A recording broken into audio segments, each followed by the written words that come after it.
यहाँ पे हम लोग पढ़ेंगे स्पेशल मेथड ऑफ प्रिपरेशन के बारे में। तो यहाँ पे स्पेशल मेथड ऑफ प्रिपरेशन है पेंसिल एल्डिहाइड का। पहला है कटरमैन कोच सिंथेसिस। तो कोच सिंथेसिस को इसको याद करना पड़ेगा कि पेंसिल लेंगे, इसमें ये कार्बन मोनोऑक्साइड प्लस HCl डालेंगे, एनहाइड्राइड AlCl3 NaCl डालेंगे, लुईस एसिड भी डाल सकते हैं इसकी जगह, तो हम लोग को पेंसिल एल्डिहाइड मिल जाएगा। ये पेंसिल एल्डिहाइड का तुम्हारा स्ट्रक्चर है। अब हम लोग स्ट्रक्चर जो CO है, CO है कार्बन मोनोऑक्साइड, उसका स्ट्रक्चर कैसा होता है। तो यहाँ पे कार्बन ऑक्सीजन होता है, यहाँ पे माइनस आ जाएगा, प्लस आ जाएगा, यहाँ पे ट्रांसफ़र होगा, तो ये बन जाएगा, यहाँ माइनस आ जाएगा, यहाँ प्लस आ जाएगा, यहाँ ट्रिपल बॉन्ड आ जाएगा। तो अब यहाँ पे ट्रिपल बॉन्ड है, यहाँ माइनस है, प्लस कर देंगे HCl, यहाँ पे पोलैरिटी प्लस हो जाएगा, यहाँ माइनस पोलैरिटी हो जाएगा, यहाँ से टूट के इधर जाएगा। तो यहाँ पे जो HCl ऑक्सीजन है, यहाँ पे हम लोग का ये टूट के जो इधर गया है, लेकिन क्लोरीन तो हम लोग का बच गया है, तो क्लोरीन यहाँ आ जाएगा, क्लोरीन जाएगा कार्बन के साथ जुड़ने, और यहाँ पे जो ट्रिपल बॉन्ड बना हुआ है ये यहाँ आ जाएगा, जिससे यहाँ पे ये बन जाएगा हाइड्रोजन कार्बन क्लोरीन, यहाँ पे डबल बॉन्ड ऑक्सीजन, यहाँ पे हाइड्रोजन कार्बन के ऊपर ऑक्सीजन क्लोरीन।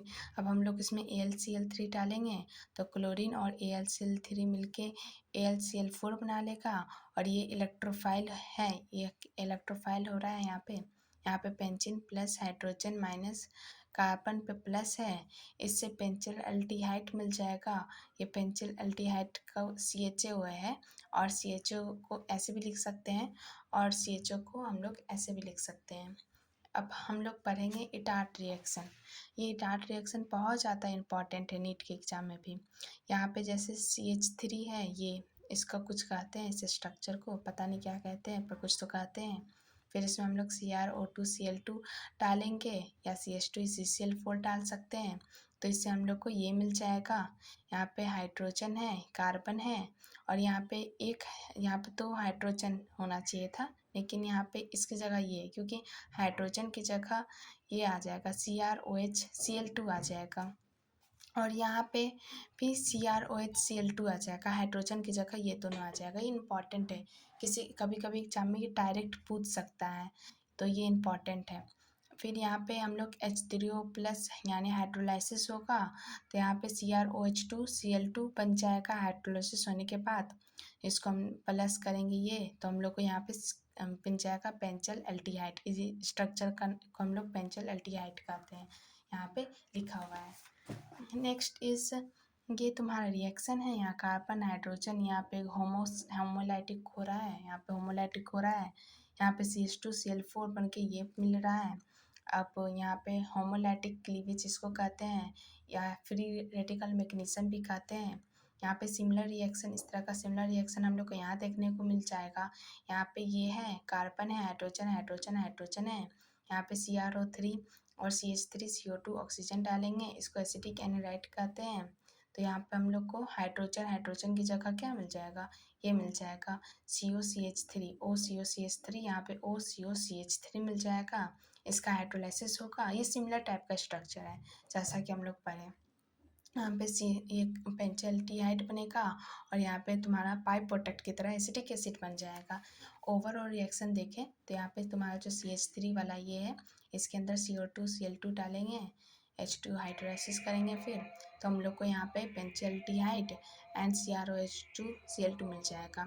या ये दोनों मतलब सिमिलर ऐसे भी कर सकते हैं कि CrO3 भी मतलब सेम हम लोग को दोनों में पेंसिल एल्डिहाइड मिलेगा, लेकिन पाई प्रोडक्ट इन दोनों का अलग अलग है। इसमें ये मिल रहा है, यहाँ पे एसिटिक एसिड मिल रहा है, यहाँ CO3 CH3CO2 H2O+ डालेंगे। यहाँ पे कोई भी स्टर रिएक्शन नहीं, इसको हम लोग ना, इस ऊपर वाले को हम लोग स्टर रिएक्शन कहेंगे, लेकिन नीचे वाले को हम लोग स्टर रिएक्शन नहीं करेंगे। सिमिलर है पर ऊपर वाला स्टर रिएक्शन होगा, क्योंकि यहाँ पे रिएजेंट अलग अलग है। इसमें जो रिएजेंट यूज किया गया है वह CrO2Cl2 है, और इसमें जो रिएजेंट यूज किया है CrO3 है, इसलिए स्टर्ट रिएक्शन होगा और ये स्टर्ट रिएक्शन नहीं होगा।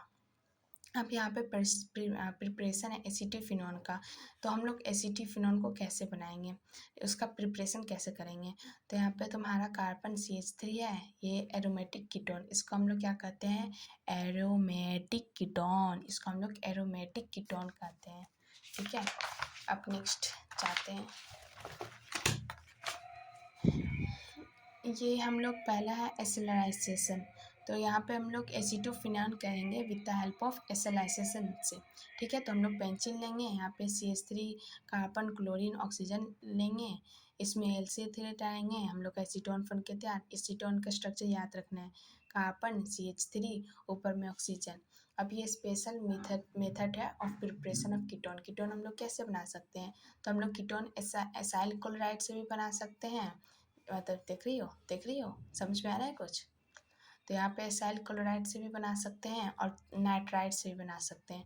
तो यहाँ पे एसाइल क्लोराइड से हम लोग बना रहे हैं RCCl ऑक्सीजन से बन रहा है तुम्हारा RMgX प्लस CaTCl, और ये बन के यहाँ पे ऐसे कुछ होके यहाँ पे इसको हम लोग को ऑर्गेमेटलिक कंपाउंड कहते हैं।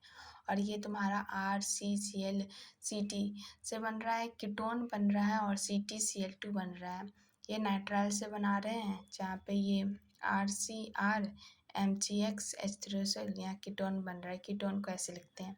और ये रहा pH में 4, खुद से पढ़ लेना। और यहाँ पे CH3 NHMPr H3+, ये बन रहा है CH3 कार्बन, ये एसिटोफिनॉन है। क्या है, एसिटोफिनॉन है। तो यही आज क्लास में पढ़ाई हुआ। बाय।